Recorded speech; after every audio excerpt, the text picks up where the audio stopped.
สวัสดีทุกคนมื้อนี้มาพบกันอีกแล้วเนาะพอดีมื้อนี้เฮาอยู่ที่เขตเมืองนาไซทองนั่นเองเฮาสิพามาเบิ่งรีวิวสินค้าตัวจริงที่ว่าลูกค้าเพิ่นใช้มาได้หลายปีแล้วเนาะเฮาเบิ่งกันเลยว่าลูกค้าเพิ่นใช้ตัวใด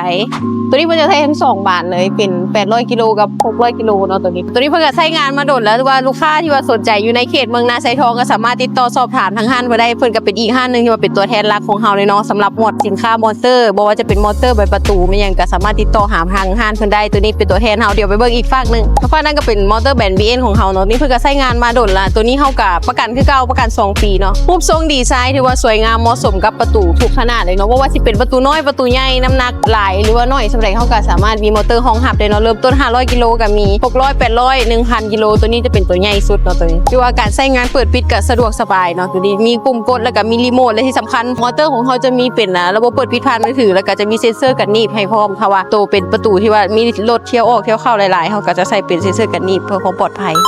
อย่าลืมกันแล้วกันเนาะสำหรับลูกค้าท่านใดที่สนใจอยากติดตั้งมอเตอร์ประตูเป็นระบบออโต้สามารถติดต่อตัวแทนได้ทุกสาขาทั่วประเทศได้เลยสินค้า BN เฮากระจายทั่วประเทศเลย